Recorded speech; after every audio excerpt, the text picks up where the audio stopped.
Exalogic solutions ദുരൂഹ സാമ്പത്തിക ഇടപാടുമായി ബന്ധപ്പെട്ട എക്സാലോജിക് മാനേജിംഗ് ഡയറക്ടറും പ്രതിപക്ഷ നേതാവ് പിണറായി വിജയന്റെ മകളുമായ വീണ ടിക്കെതിരെ പുതിയ കേസ് രജിസ്റ്റർ ചെയ്യും.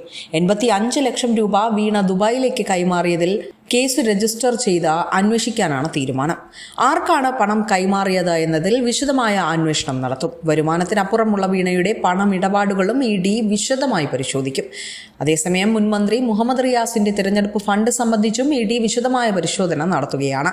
2021 വീണ CPIM കോഴിക്കോട് ജില്ലാ സെക്രട്ടേറിയറ്റ് അംഗം P. നിഖിലിന്റെ സൊലാസ് എന്ന പരസ്യ കമ്പനിക്ക് പണം നൽകിയതായി ED കണ്ടെത്തിയിരുന്നു.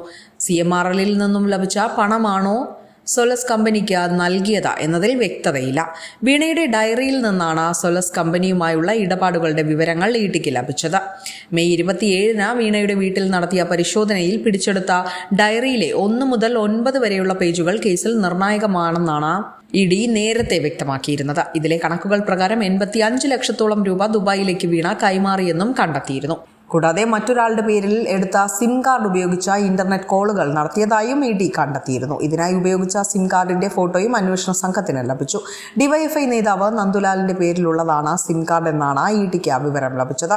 മുഹമ്മദ് റിയാസും വീണയും പറഞ്ഞാണ് സിം കാർഡ് എടുത്തു നൽകിയതെന്നും ഇത് എന്തിനു വേണ്ടി ഉപയോഗിച്ചുവെന്ന് അറിയില്ലെന്നുമാണ് ഇയാൾ മൊഴി നൽകിയത്. അതേസമയം കേസ് രാഷ്ട്രീയ പ്രേരിതമാണെന്ന നിലപാടിൽ തന്നെയാണ് CPIM. ED റെയ്ഡിൽ പേടിച്ചോടില്ല എന്നും BJP ഉയർത്തുന്ന രാഷ്ട്രീയത്തിനെതിരെ പോരാട്ടം തല പോയാലും തുടരുമെന്നുമാണ് മുഹമ്മദ് റിയാസ് പ്രതികരിച്ചത്.